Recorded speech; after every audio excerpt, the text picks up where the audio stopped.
Ellie Benton always dreamed of a life filled with love, luxury, and deep connections. Growing up in a small southern town, she was enchanted by romantic stories, especially her grandmother's tales of Charleston's charm. After meeting her husband, Will, Ellie felt she was living the life she had always imagined. Marrying Will marked the start of her own romantic journey. They built a comfortable life, traveling together and deepening their bond through shared experiences. Despite appearances, cracks in their marriage were starting to show. One September Friday, a week before their 10th anniversary, Ellie was preparing a special dinner in their coastal cottage. She grilled amberjack with fresh radishes and basil, served with southern grains and homemade bread, and paired it with a 2010 Bordeaux Sauvignon Blanc. She planned to end the night with strawberries and cream after a beach walk with Will. Ellie had discovered, through Will's best friend and business partner Corey Parker, that Will was planning a surprise Caribbean cruise for their anniversary. It included horseback riding on the beach, one of Ellie's favorite activities. Will and Corey met in college at Duke University, where they both studied business and joined the Sigma Chi fraternity. After graduating, they started a technology company that helps high school students choose colleges. The company broke even after 3 years, and by year 12, they each earned $250,000 annually after taxes. They used market research to improve their product and optimize services. Young and ambitious, Will and Corey weren't driven by money. But once they started earning, they agreed it was better to have it. Though not yet wealthy, they were on their way. Their goal was to sell their company to a major tech firm within 3 years, and then tackle a new challenge. Will met Ellie in Charlotte, North Carolina, after starting his company with Corey. Ellie, a Sweetbriar College graduate who specialized in equine studies, dreamed of owning a horse farm. She worked on a farm near Charlotte where she met Will during a team horseback ride. Will, who knew little about horses, fell for Ellie instantly. She found him attractive and charming, and after a few days, Will texted her. They soon went for coffee, and 11 months later, they were married. Their honeymoon in Maroon Bells, Colorado, was a mix of outdoor adventures and relaxing nights at the St. Regis, where Ellie teased Will for his soreness from the activities. Their early sex life was a learning experience, as both were new to exploring their desires together. By the 3rd year of marriage, they had settled into a comfortable routine, with Ellie jokingly calling Will a writer after a rough session. Will, playing along, teased back about taming her, which led to more playful intimacy. Corey, on the other hand, was a womanizer. Ellie introduced him to friends, but after a few short-lived relationships, she kept her distance from his dating life, finding his approach immature. While Will was a bit shorter with white hair and blue eyes, Corey, tall with dark hair and brown eyes, enjoyed the chase, but often lost interest after the first encounter. Ellie regularly scolded him for his behavior. "Corey, you can't just sleep with them and move on," Ellie said, clearly annoyed. "Of course I can, Al," he replied playfully. "I don't promise love and they're all adults. Besides, if I meet someone like you, I might stick around."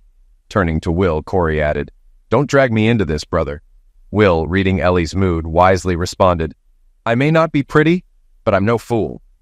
A week before their anniversary trip, Ellie prepared a romantic dinner, her passion for horseback riding igniting her sexual energy. She had just returned from riding at Seabrook Island and decided to cook barefoot in a short sundress. As a Mustang pulled up, she felt a rush of excitement. Corey entered, unable to resist her appearance. "No lingerie," he whispered, full of lust. "Damn you, Corey," she said teasingly.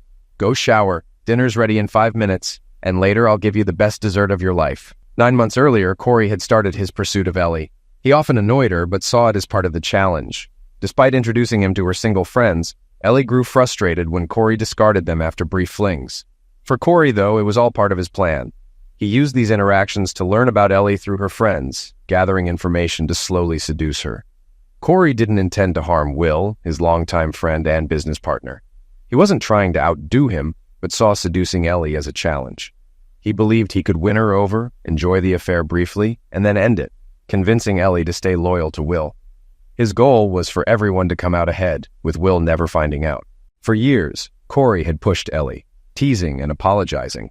She often complained about him to Will, but Corey's charm and small, thoughtful gestures eventually softened her.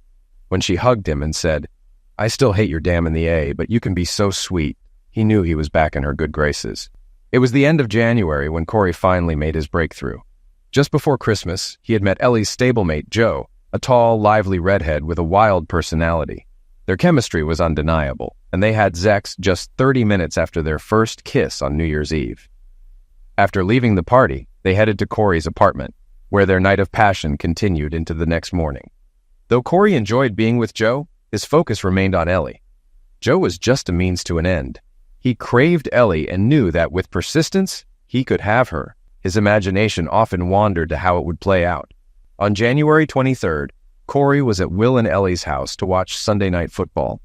He and Will were in the office drinking beer, while Ellie's phone rang during the second quarter of the AFC game. She answered, and they overheard the conversation. "Hey, Joe, what's up?" "No way." "He did not do that, Joe. Calm down and tell me what happened." Suddenly, they heard a loud noise, and Ellie stomped out of the room, furious. "That damn bastard. I'm going to kick his in the A," she shouted before slamming the door. Will gave Corey a knowing look. "Did you break her heart again?" "Sorry, Will," Corey said. "Joe just wasn't for me. I couldn't string her along." "When are you going to grow up? Every time you break up with one of Ellie's friends, she's mad at you, and I'm the one who pays for it. I get no Zex for a week." "Yeah, I know, man. I need to stop messing around before Ellie really liquidates me." "Well, I don't have a Colt, but I can't promise she won't buy one." A few minutes later, Ellie stormed out of the bedroom and confronted Corey. "You're such an a-hole, Parker," she yelled, using his last name, which he knew meant trouble. "Al, I'm sorry. Joe's a great girl, but—" "Shut up, Corey," Ellie screamed, grabbing a pillow and hitting him with it. "You always use them and toss them aside. Why, Corey? What's wrong with you?" Corey tried to avoid her blows by moving around the couch, but the hits, though from a pillow, were strong. He quickly grabbed his jacket and headed for the door. "You're acting crazy, Ellie.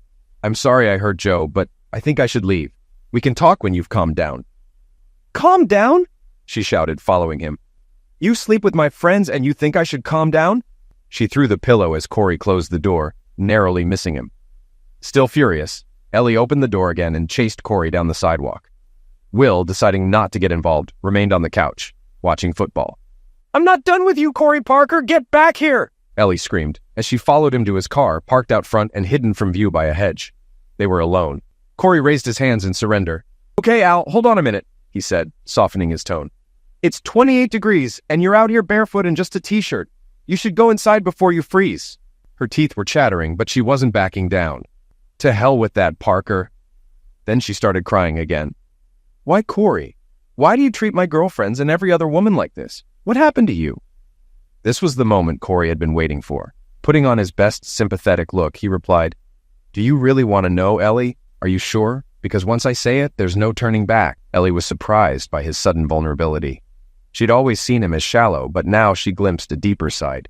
"Yes, Corey, tell me." "It's you, Ellie. You're the reason I can't stay with anyone. I know you're married, and to my best friend no less. But whenever I'm with someone else, I only see your face. You're the one I want to be with. I'm sorry, but I'm crazy about you."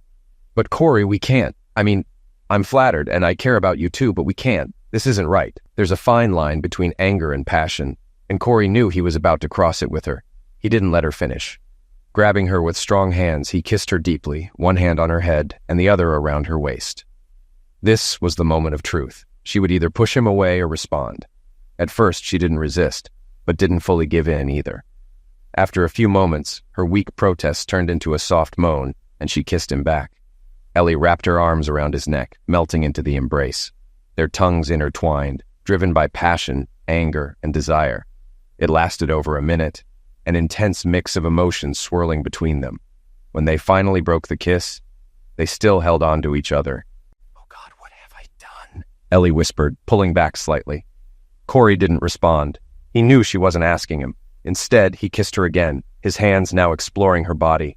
She didn't stop him, pressing closer and reaching below his waist. After a few more heated moments, she pulled away. "Corey, please, I can't do this. Not here. Not now." The fact that she didn't say never was telling. Corey realized he had gotten as far as he could for now. "Ellie, I won't say I'm sorry because I'm not. I don't want to hurt my friend. But that doesn't mean I don't want to be with you. This could be our secret. I'm not the marrying type, and I won't steal you from him. But don't you want to let go and enjoy this? The pleasure it could bring?" "But Will," Ellie started. "We can keep this from him. We both know this won't last forever. Intense things burn out quickly. Maybe a few months, maybe a year. But we'll always have the memories of an incredible connection with each other. He could tell she was starting to waver. I know it would be incredible, Corey, but how can we be sure it won't blow up and ruin my marriage? Will is the person I want to spend my life with. People get caught because they're careless. We're not like that. I'm confident we can do this without anyone getting hurt. No, I don't think so, she said, walking quickly to her car. She was determined not to let it happen, but as Corey watched her leave, he wasn't discouraged. He knew she had crossed a line, and there was no going back. It might take time, but he'd help her take the next steps. After a few moments, he made his way back to the office with Will's coffee, ready to lie about Ellie scolding him. The next steps came sooner than expected. Within a week, Will had to travel to Winston-Salem to meet some technicians they were recruiting. Knowing she'd have the evening to herself, Ellie went horseback riding after work, returning home chilled from the February cold. After a shower, she felt a wave of desire. She wrapped herself in a terry robe and settled by the fireplace with a glass of wine. Will called to check in, saying he'd be home by lunchtime the next day. Ellie teased him as she caressed herself, thinking, I want to make love tonight. No, I want to have sex tonight.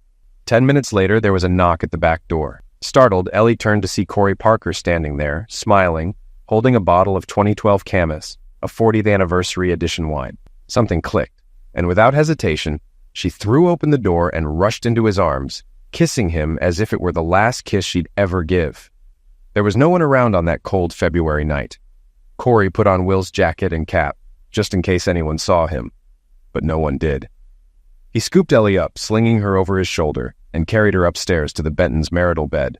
I didn't plan to take her here, but she's not stopping me, Corey thought as he tossed her onto the bed, making it clear he had come to claim what he wanted. Ellie didn't resist. Corey was in excellent shape, just like Will. Both worked out regularly, but what captivated Ellie wasn't his physique. It was his eyes, burning with raw lust. She met his gaze, filled with the same primal desire. What are you going to do, Parker? You should leave right now. You're not the man for me. You may charm my girlfriends with your eyes, but not me. I'm not impressed. Get out of my bedroom now. Her defiance only fueled him, and he loved it. Which, you know you want it, he growled, grabbing the laces of her robe and untying it. She stood up and started pushing him toward the door, but he quickly grabbed her hands, pinned them above her head, and pressed her against the wall. He kissed her deeply, growling, and they had wild, animalistic sex. Afterward, she ran her hand over his face. You're a bad, bad man, Corey Parker. I can't believe what you did to me. Maybe you should ask me to leave, he replied with a smile. Hell no, she said. I want you to take me in the shower after we rest and clean your dirty little girl. Then we can start again if you think you can handle it.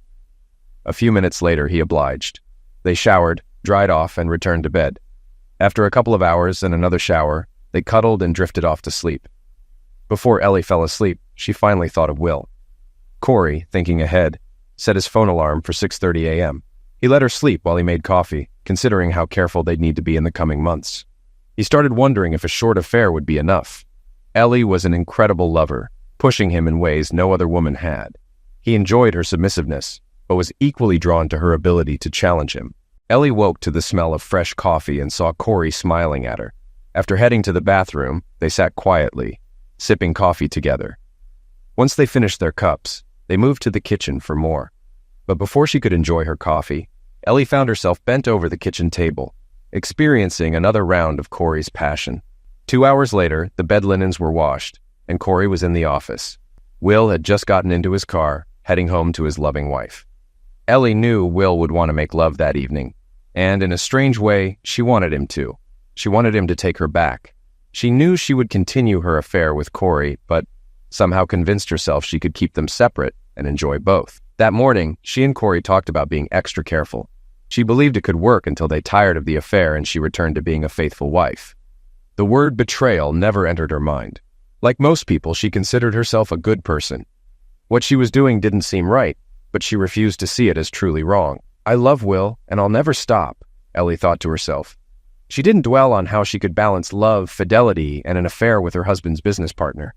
That's the nature of betrayal. You can't think about it too much. If you do, you start to see the cracks in your reasoning and realize the moral error. So, like many others, Ellie just decided it was fine and kept going. For the next 8 months, she and Corey met at least once a week, sometimes in bed, in the car, on the couch, under the moonlight, in the park, and even in a remote corner of the Lowe's Motor Speedway parking lot. They never met in the same place twice, and always at times when they wouldn't be noticed. Every third meeting, Corey arranged a hotel stay in a nearby town, writing it off as a business expense. Ellie told Will she was checking out horses or researching competing stables. Following Corey's guidance, Ellie continued to love her husband as usual. It wasn't hard for her. She genuinely enjoyed it. Will was too trusting of both of them and never suspected anything. When Will told Corey in August that he was planning a surprise 10th anniversary Caribbean cruise in September, Corey started thinking about arranging one more weekend away with Ellie before then. He knew she was getting nervous about the risks they were taking. As expected, his desire for her hadn't waned, but he was also determined to keep Will from ever finding out. Maybe this would be their last meeting.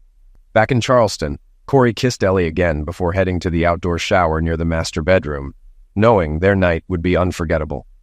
If either felt even a hint of guilt for their deceit, they didn't mention it. "Dinner can wait a few minutes," she whispered in his ear. Her phone rang, but she ignored it, which turned out to be one of the biggest mistakes of her life. Every cheater slips up eventually. Meanwhile, 3 hours away in Charleston, an unsuspecting Will Benton was enjoying Chinese takeout when his phone rang. The area code was 843. Given his work, Will was familiar with many area codes in the southeastern U.S. Charleston, he thought. He didn't get business calls on his personal phone and couldn't think of any friends from the area. "Hello? Hello, this is Gemma Hartnell. I'm trying to reach Ellie Benton." "Well, you're close. This is her husband, Will. Is there something I can help you with?" "I'm sorry to disturb you, Mr. Benton, but Mrs. Benton was riding with us at Seabrook today, and it seems she dropped her purse. I don't think she's noticed yet, or she would have come back for it. We tried calling her, but she didn't answer. So I found your number in her wallet and thought I'd try reaching you." Will's heart sank as he processed what he heard. "You said Ellie Benton, right?" "Yes, sir." "Can you confirm her address from her driver's license?" "Sure. One moment. 1810 Falling Leaf Drive. That's our address, but there must be some mistake. Ellie's at a horse show in Lexington, Kentucky this weekend." Gemma hesitated, unsure of what she had stumbled into. "I see, sir. If you talk to her, can you let her know her wallet is here at Seabrook Stables?" Yes, of course," Will stammered, trying to understand the situation. "I'll tell her. Thank you." Will hung up and immediately went to his laptop to check the travel itinerary Ellie had given him. She had left early that morning and was supposed to return Sunday evening. At the top of the page, he read, "Champagne Run Jumper Show, Lexington, Kentucky, 9.109.12. This was the weekend, but apparently Ellie wasn't there. What was she doing in Charleston or on Kiowa Island? The question lingered, unanswered. Why would she lie about this? There had to be a reasonable explanation. Will was methodical and forced himself to sit down and consider all the possibilities. Maybe she was planning a surprise for them later in the fall, but that could easily be done online. Perhaps she was preparing something special for their anniversary, though he had already hinted about his own surprise. Could there be another horse show in Charleston this weekend? Had she changed her plans at the last minute to avoid seeming frivolous? He quickly searched the Charleston Visitors website for anything related to horses. Nothing. Maybe she was with her sorority sisters and hadn't wanted to mention it? None of these thoughts made sense. Then, reluctantly, he wrote down the last thing he didn't want to consider but couldn't ignore. Is she cheating? He felt a lump in his throat and a knot in his stomach. There were no other reasonable explanations. He thought he had married the most amazing woman, beautiful, intelligent, and gifted. A woman he planned to spend his life with. A faithful woman. What should he do? He needed to think and process, but he also needed to calm down. He needed to ground himself. So he turned to the one person he thought could help. Corey. He began to press the speed dial for button 2 when he suddenly stopped. Oh crap, he thought as he started putting together the pieces he desperately hoped weren't true. Corey went to Florida to visit his parents this weekend, right? He scrolled through his contacts until he found Marty Parker's number and pressed call. Will, what an honor. I hope you and my son are still conquering the world. Hey Marty, I'm trying to reach Corey. His cell isn't answering, he lied. But he mentioned he'd be with you and Vera this weekend. It's not urgent, just a question. Is he nearby? I think you're mistaken, Will, Marty replied. Corey said he'd be in Hilton Head with a couple of fraternity brothers this weekend. Want me to try to reach him? Will fought to keep his composure. Don't worry, Marty. I probably mixed up the weekends. I left him a message. He'll likely call back. "Hello, Vera," he barely managed to say before hanging up. "This can't be happening," Will desperately tried to reason. "Not his best friend and his wife. Please don't let this be true." He sat there for over an hour, struggling to breathe normally and think clearly. What should he do? Get on a plane and search for them? This is insane. He had no idea where they might be staying together. Should he ignore it until Sunday evening and ask for an explanation when Ellie returns? That wouldn't work because if she lied, she would just cover her tracks. He was sure she would probably have the Lexington hotel bill to back up her story. Ellie wasn't foolish. An hour later, he was still no closer to a decision, so he Googled divorce laws in North Carolina. North Carolina was a no-fault divorce state, and since they had no children, child support was off the table. However, alimony was another concern. Would she want half of his share of the company? If so, she and Corey would hold the majority and could oust him. Was this their plan all along? He kept reading and noticed, in bold print under Chapter 50 of the law, the grounds for divorce. 2 words: commits adultery. But a significant amount of evidence was required. If she was cheating on him with Corey, all he had was a phone call from a stable employee. One thing became clear. If Ellie and Corey were involved, he was doomed. He could have walked away from the money. It wasn't that important to him. He was skilled and had helped build a successful company.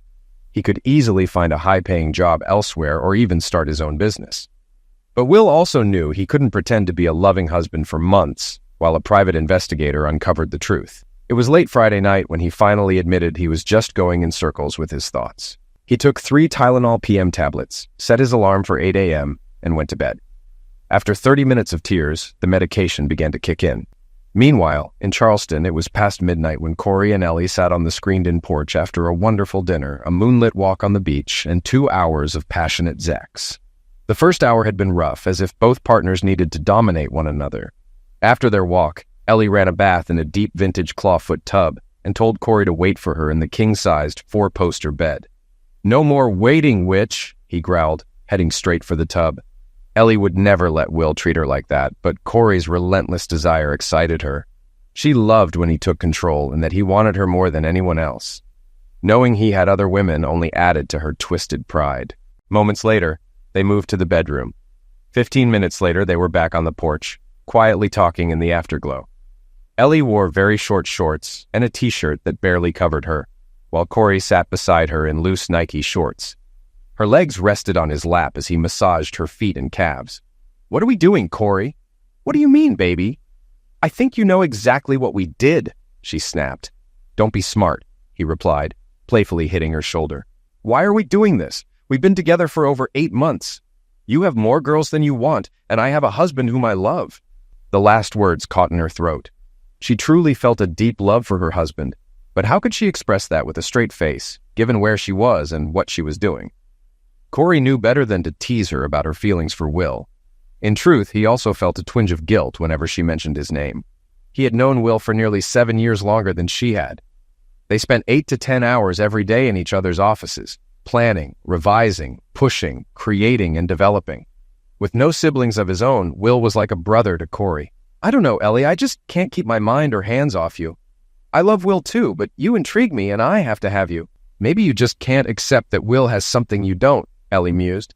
"Maybe we enjoy this weekend and then Will and I leave for a cruise on Tuesday. He must never suspect anything." "You drive me crazy and I love Zex," Corey replied.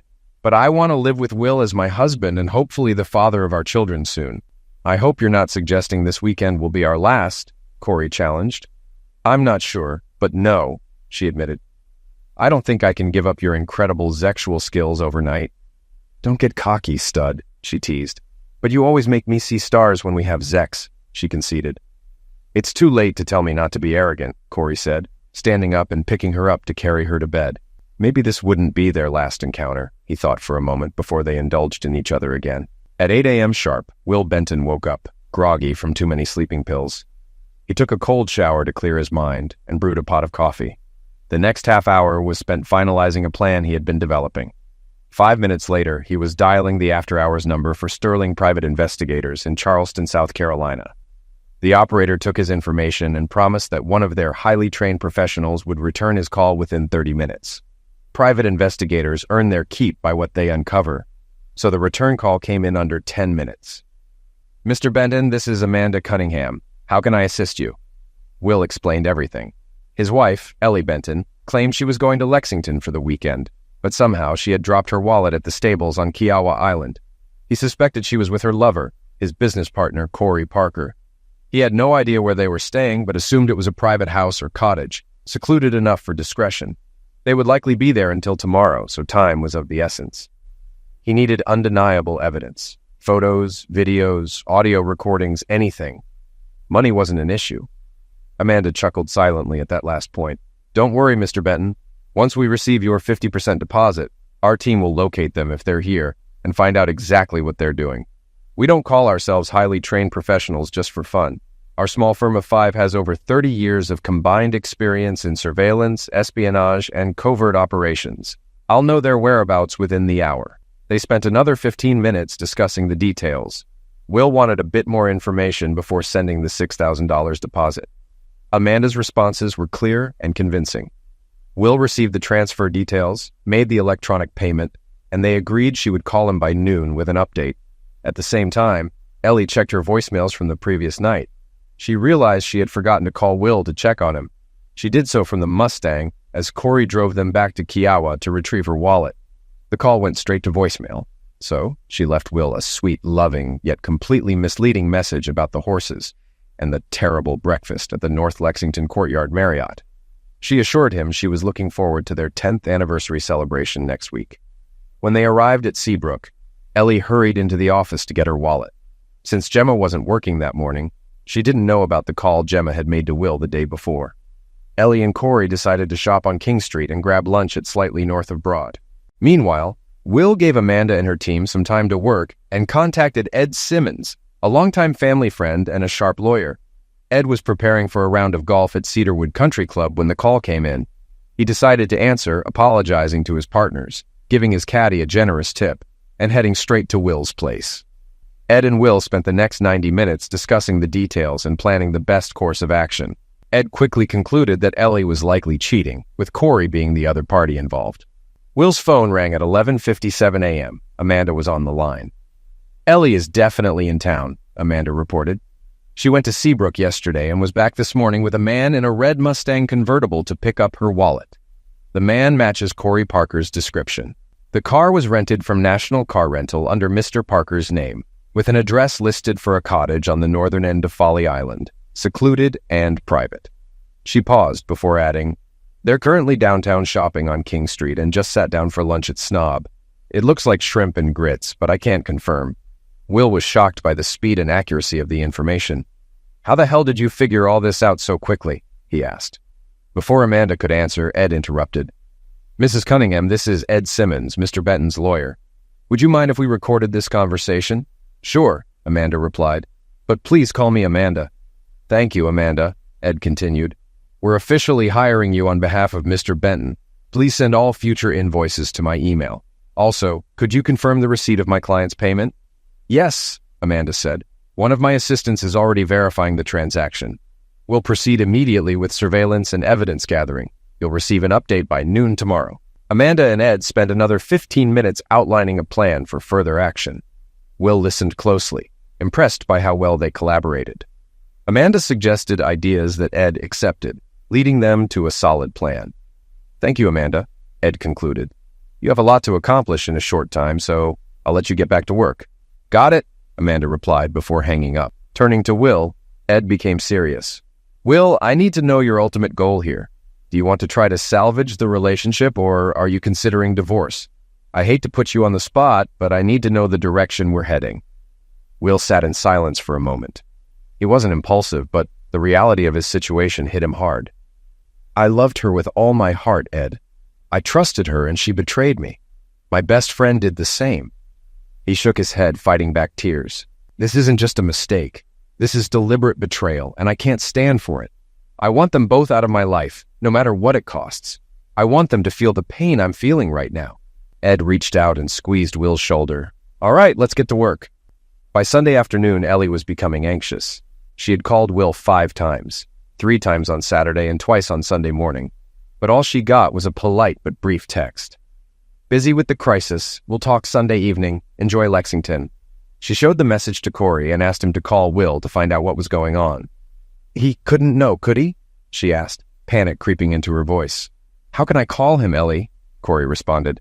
He didn't mention any issues at the office. What am I supposed to say? Hey, Will, Ellie and I are in Charleston having Zex, but she thinks there's a business problem, so I'm checking in. Ellie bit her lip. Damn, you're right. I'm not thinking straight. It must be work-related. There's no way he could know. I told him I was visiting my parents this weekend. Maybe he's just trying not to bother me. Yeah, that's probably it, Corey replied, though his voice lacked certainty. Later, they showered together before heading to the airport, but Ellie's thoughts drifted back to Charlotte. Sensing her distraction, Corey didn't push for more intimacy. He smiled to himself, thinking, lots of Zex when we get back and it'll all be fine. Just 3 minutes after they left the cottage, an AT&T van pulled up. 2 workers entered to set up and install surveillance equipment. 30 minutes later, Amanda and her team began reviewing the footage. One of her assistants commented, Damn, they have stamina. Corey dropped Ellie off at the terminal and went to return the rental car. As he did, his father called. What's up, Dad? He asked. Hey, son, just wanted to check in. I hope you're enjoying Hilton Head. Yeah, I'm not a great player, but we played a lot of golf and enjoyed some excellent seafood. Are you and Mom doing okay, Wing? Yes, we're fine. Listen, son, I won't keep you, but Will called me on Friday night looking for you. He thought you were visiting us this weekend. I reminded him you were in Hilton Head, which surprised me because he doesn't usually make mistakes like that. Is everything all right with him? Corey felt a lump in his throat, but tried to sound casual. He's got a lot on his mind right now, Dad. I think he and Ellie want to start a family, and he's a little anxious about being a dad. I'm sure he just mixed up the dates. I still plan to come back in 3 weeks for the weekend. His father seemed satisfied with his response. They chatted a bit more before saying goodbye. Corey decided not to mention this to Ellie. It's probably nothing, and I don't want to stress her out before her flight home. They flew separately just to be safe, and their flights arrived on time. Since Ellie only had a carry-on, she headed straight to her car in the long-term parking lot and drove home. Although she was still nervous, she gradually calmed down and gathered her thoughts during the drive. Traffic was light on Sunday evening, allowing her to reach home quickly. She couldn't wait to see Will and make sure her deception hadn't been discovered. She needed to play the role of a tired wife after a long weekend, but her excitement to see her husband made her want to shower and make love to him. As it turned out, she didn't need to pretend, nor did she get the chance. When she arrived at the house and pressed the garage door remote, she received her first indication that something was wrong. The remote didn't work. Damn batteries, she thought. Then she noticed the house was dark, with only the porch light on. She walked up to the front door with her rolling suitcase. As she got closer, she spotted an envelope taped to the door with her name typed on it. She tucked it under her arm and tried to unlock the door. After several attempts, the key wouldn't fit. She started trembling, dropped her bag, and sat down in one of the Adirondack chairs on the porch. She ripped open the envelope and soon burst into tears. Mrs. Benton, this letter informs you that your husband, Will Benton, has retained me as his attorney. My client has learned that you are engaged in an adulterous and illicit sexual relationship with his business partner, Corey Parker. He knows you have not been to Lexington, Kentucky in recent days, but have in fact been in Charleston, South Carolina, with Mr. Parker. You should contact Mr. Benton through my office. He will provide evidence of his knowledge regarding your betrayal and your marriage to Mr. Parker. Mr. Benton has changed the locks on his house and asked that you find another place to live soon. As you recall, the mortgage is solely in his name, so you have no legal right to enter without his permission. Please do not try to contact my client. He will reach out to you through my office within the week for an initial discussion about separation and divorce. Mr. Benton will allow you to enter the house under supervision to collect your personal belongings tomorrow morning. Again, please communicate with me, not Mr. Benton, to arrange this. I strongly recommend that you seek legal counsel. When you do, please provide them with my name and contact information. Mr. Benton has assured me that there are sufficient funds in your joint account to cover immediate expenses, such as accommodation. If necessary, please use your Bank of America debit card, as all co-branded credit cards have been paid off and canceled. He suggested that it may be in your best interest to ask Mr. Parker if you could stay with him. Sincerely, Edward M. Simmons, attorney, Simmons and Wyckoff. It took Ellie a few minutes to regain her composure. She began trying to call Will, ignoring or forgetting the instructions she had just read. 5 minutes later, she received a text message from Ed Simmons. Mrs. Benton, I urge you to respect my client's wishes and not attempt to contact him directly. Ellie stared at the message on her screen. Across town, Corey Parker arrived at his condominium. where he also received a letter from Simmons and Wyckoff. To Mr. Corey Parker, from Edward Simmons, attorney Simmons and Wyckoff, my client, your business partner, Mr. William J. Benton, has learned that you are engaged in illicit sexual relations with his wife, which constitutes adultery. An initial financial audit conducted by Randolph Michaels, CPA, has revealed that company funds were used to cover at least 8 meetings between you and Mrs. Eleanor Benton in violation of the law. To avoid both criminal and civil prosecution, my client, Mr. Benton, wishes to negotiate the dissolution of the partnership and the purchase of your 50% stake in the company. It is advisable that you seek legal and financial counsel regarding this matter. Please do not contact my client directly. Direct all communications to me at my email, edsw.com. Any violation of this request will lead to immediate legal action against you.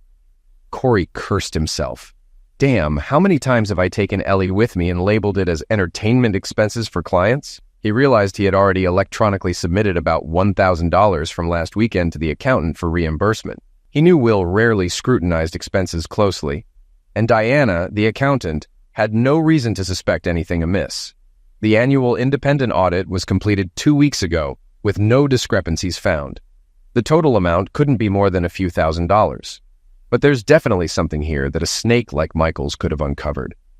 He spent the rest of the night drinking, trying to figure out how to establish a perimeter defense. He found it easier to drink bourbon than to plan his next steps. Ellie had called and texted him more than a dozen times that evening, but he ignored every message. Damn it, I have a huge problem. Handle your issues and leave me alone, he thought, frustrated by the situation. How quickly the shaky foundation of a relationship built on lust can crumble. Ellie sat on her porch, dazed and in shock. Somehow her husband had learned much more than she ever gave him credit for. Her lover, whom she now reluctantly referred to as such, was ignoring her calls and messages. I see where I stand with him now, she muttered under her breath. Bastard. If Ellie had ever truly considered it, she would have realized that while Corey might be good at business and a solid friend during easy times, he was never the type to put himself in jeopardy for her. Tears began streaming down her cheeks again. I betrayed the man who would die for me, for a bastard who doesn't care about me, she whispered to herself, filled with regret. Meanwhile, in the guest cottage by the heated pool at Ed Simmons' house, Will and Ed were finalizing their plans. Will knew he had made the right choice in hiring Ed Simmons. On Sunday evening, Ed gathered another senior partner, 2 junior associates, and a counterpart to discuss strategy. Will couldn't shake the thought. This is going to cost me a fortune. Yet he smiled. Better to spend money this way than to lose it all to a cheating wife. Ed reassured Will that both Ellie and Corey would soon realize the seriousness of the situation and would likely hire their own lawyers. Their first responses will be denials, easily countered by our evidence, or attempts to save face, Ed explained. He encouraged Will to stick to his regular routine and be patient. I doubt we'll have any updates until midweek, Ed advised. So go to work, keep a low profile, avoid strangers, and don't take candy from anyone in a suspicious van. He laughed, hugging Will tightly. Don't worry, son. You're in good hands with Simmons, and Wyckoff. Will hesitated to go home, fearing Ellie might be waiting on his porch with her usual excuses. It's not what it seems. It didn't mean anything. Scenarios played in his head, but Ed was one step ahead. After a brief call, Ed turned to Will with a grin. One of my guys just drove by your house and told her to leave because she was trespassing. Will raised his eyebrows. She tried to act indignant, saying she was waiting for her husband, but my guy suggested she could enter if it was her house. That's when she got furious.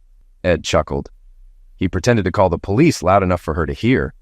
She left quickly after that. Will smiled at the thought, though it was a sad one. Stupid witch, he muttered. In the following days, Will followed his lawyer's advice closely. By Tuesday, he changed his phone number because Ellie couldn't grasp that he didn't want to talk to her anymore. The office atmosphere was tense. Corey avoided Will, working from home on his lawyer's advice. You don't want to appear pushy, was the guidance. We'll value honesty, he told the small group, mentioning a disagreement he and Corey were resolving. He assured everyone that the issues would be temporary, though whether he believed that was questionable. Ellie continued working at the stables, but was so distracted that her employer asked if something was wrong. She explained that she and Will were having issues. Without going into detail, her boss, Stephanie, hugged her and encouraged her to hang in there. Ellie struggled to find competent legal representation. Lawyers wanted the facts up front. and it was clear there was little chance of a significant payout. The first two lawyers dropped her case. Eventually, she turned to a personal injury lawyer named Seth Moore, who assured her he had handled tougher cases and could secure a substantial settlement. He hoped she would have enough to cover his fees and maybe some left over for a night out at his favorite nightclub. Neither Seth nor Corey's lawyer, James Abernathy, had much time. Ed Simmons, a respected trial lawyer, pushed for a quick hearing after Ellie was served a summons 2 days after returning home. Abernathy knew he wasn't holding a winning hand, and that dragging the case out was beyond his client's finances. By the end of the second week, he advised Corey to offer to sell his share of the business at a reduced price to give him time to recover and pay his legal fees. Corey authorized an offer of $0.80 on the dollar. Simmons received this and suggested Will counter with 10 cents on the dollar. "We'll probably end up around 30, he said. Abernathy knows the situation but will still negotiate hard. Will wanted Corey to feel the pain. 10 cents on the dollar would bring him back to his financial starting point. But Will knew he needed to heed his lawyer. Getting 30 cents on the dollar would put Corey in a tough spot. He'd leave the rest to fate or a later time. 3 days later, Ed conveyed the deal to Will. 28 cents on the dollar, he said over the phone. Not as much as you hoped, but still a solid win. Will thanked him. Ed then addressed a key issue. Will, you need to talk to Ellie. The judge will want to know you tried to communicate with her. Even if divorce is your goal, having answers before the judge asks is always better. We had Judge Kim Landy on our divorce case. It could be better or worse, but it's manageable. She has strict rules about resolution, so she'll want to know about counseling, possibly even requesting it. I won't bore you with details, but it's time to talk. I'll arrange everything. We'll start with the lawyers, but then it's wise to meet alone. Show you can have a calm conversation, even in pain. It helps our case and shows you're reasonable. Will lowered his head, knowing Ed was right, but dreading it. Okay, Ed, you're right. Arrange the meeting. Ed looked at his young client with sympathy, recalling his own heartbreak. He had paid for college with an NROC scholarship and served as a first lieutenant during the First Gulf War. Back home, his love, Becky, decided not to wait for him. Ed was devastated, but he moved on with support from friends and family. He believed Will would be okay eventually, and that he would be better off without his cheating wife. But now wasn't the time to share that. Ed needed to be there for him. He might be tough, but he had a big heart. The meeting was set for noon the following Friday. Ed wanted Will to have the weekend to recover from the tough days ahead. Both sides agreed to spend the first 30 minutes with their lawyers, then have private time for Will and Ellie. Ellie and Seth arrived on time, with Seth in an off-the-rack suit from JCPenney. Ellie wore a modest light blue dress, a burgundy sweater, and her hair in a ponytail with Michael Kors glasses.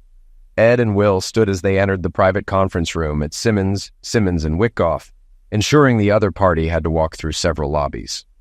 Ed wanted more to understand what he was up against. He knew Seth's office was cramped, with 3 chairs at a desk from IKEA owned by his assistant, part-time dancer Molly. Will had always been drawn to Ellie, and seeing her now brought a lump to his throat. Despite her betrayal, she still seemed beautiful to him. He managed a polite smile, but avoided any affectionate gaze. "It's good to see you, Will," she said, studying him closely, perhaps trying to sense any lingering feelings. Will nodded. "Ellie, thanks for coming." Ed maintained his poker face, but thought, "Good job, guy. Don't show her anything." "Shall we begin?" he asked, gesturing to the chairs. "Yes, thank you," Seth responded quickly, likely eager to gain an advantage. "My client agreed to this meeting to understand what her husband is proposing to save their marriage," Seth declared, trying to sound assertive. Ed interrupted, pulling a 6-inch folder from the end of his desk and sliding it across the table toward Seth. "What's this?" Seth asked, eyeing the folder suspiciously.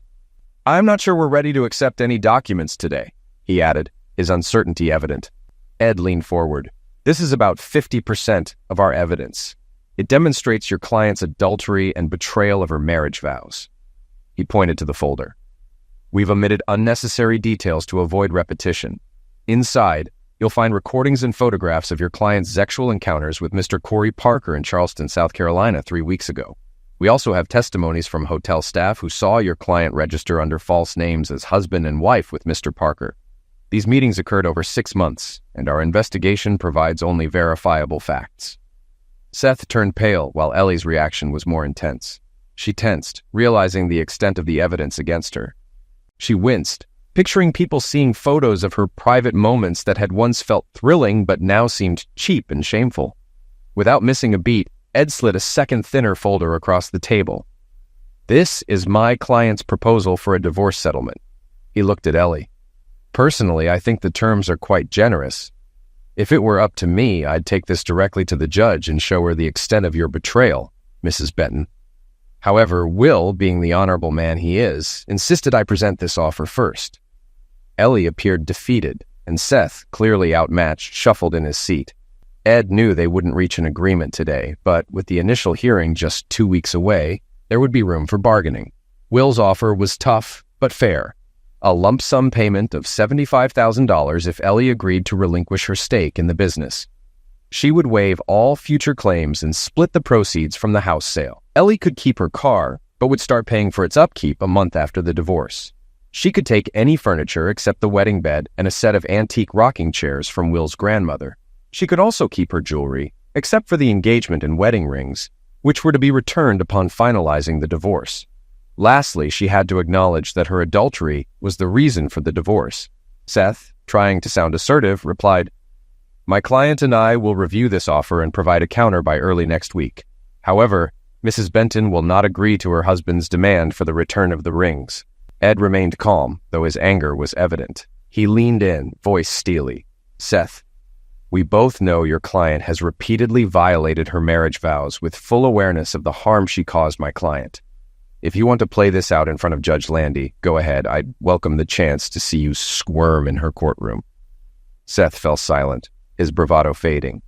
Ed continued, "But let me be clear. If you push for more, we will make all this public at trial.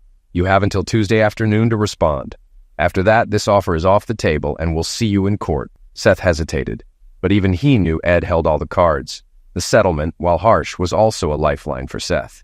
He stood to make $10,000 from the case, more than he typically earned in 2 months.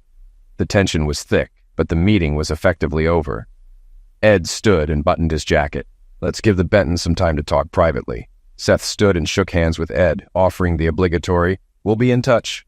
After the lawyers left, an awkward silence filled the room. Will looked at Ellie, waiting for her to speak. As the aggrieved party, he recalled Ed advising him not to speak first. Ellie stared at the floor, nervously twisting her fingers in her lap. Finally, she spoke, her voice soft and trembling. "I have no excuses, Will. If I could take it all back, I would. My actions have hurt you deeply, and I'll carry that guilt for the rest of my life. Saying I'm sorry or that it was just Zex would be disrespectful, but I need you to know how deeply I regret it." Will's expression remained cold. "Believe what you want, Ellie. It doesn't matter to me anymore." Her eyes filled with desperation. "Is there any hope for us, Will? Could we get through this with counseling? I don't want a divorce. I never did. I'll do anything. Just please. Let's stay together." Will clenched his jaw, fighting to contain his anger. How could she ask this of him now, after everything? Taking a deep breath, he forced himself to stay calm. "If the court requires counseling, I'll go." Ellie's eyes briefly flickered with hope, but Will crushed it. "But know this. I don't want to be with you, ever again. I loved you and gave you everything, my heart, mind, and soul, and you repaid me by sleeping with my best friend. I don't even know who you are anymore, Ellie, other than a cheap woman. I'll never touch you again or have children with you. You want forgiveness? You lost that the moment you slept with Corey?" Ellie paled, shaken by his words. "Will, do you really hate me that much?" He didn't hesitate. "Yes, Ellie, today I do." His voice was cold, heavy with finality. "You've only ever thought of yourself. I want to feel nothing for you. You're not worth the pain anymore." Ellie sat in stunned silence, realizing her last attempts had failed. She tried a few more times, offering promises of Zex, swearing off Corey, even suggesting therapy to understand her choices. But Will had shut down. Nothing she said reached him. After half an hour, the conversation ended. As Ellie stood to leave, she turned to him one last time. "Will you walk me to the car? Just one last moment together?" Will shook his head. "Go on your own, Ellie. Or better yet, call Corey and have him pick you up. Crawl back into bed with him for all I care. We're done." He walked away but paused at the door, turning to her with a bitter smile. "We had everything, Ellie, and you threw it away. But I'll give Corey credit. He must be one hell of a lover." Over the next few days, Seth Moore, the lawyer, struggled to get Simmons to concede points in the divorce suit. After the second conversation, Simmons stopped returning his calls. With the Tuesday deadline approaching, Ellie realized she had little chance of getting more than what Will offered. Corey finally called her on Monday, suggesting they meet for comfort. Desperate for affection, Ellie agreed to meet him at his condominium. She arrived at 8 p.m. and stayed the night, having sex several times. Corey treated her like a plaything, and she accepted it. It was pathetic, but it was her choice. Meanwhile, Simmons had an investigator outside Corey's place, recording her comings and goings. When she left in the morning, it was clear she had been taken advantage of. Her mascara and lipstick smudged, looking cheap and used. The investigator chuckled and passed the evidence to Simmons, and Wyckoff. Later that morning, as Ed reviewed the file with an assistant, he muttered, "Nobody could be that stupid." When Ellie returned to her studio apartment, she called Moore and told him to accept the divorce petition without modifications. He tried to argue, but she hung up. The day of the first hearing arrived, and Judge Landis was as strict as everyone had said. She examined both sides, asking leading questions. Moore looked like a man in a sinking raft with sharks circling him. Despair was the only fitting word for his case. Simmons was under scrutiny, too, but he was impeccably prepared, providing answers before being asked and presenting ample evidence. Judge Landis asked the couple several questions.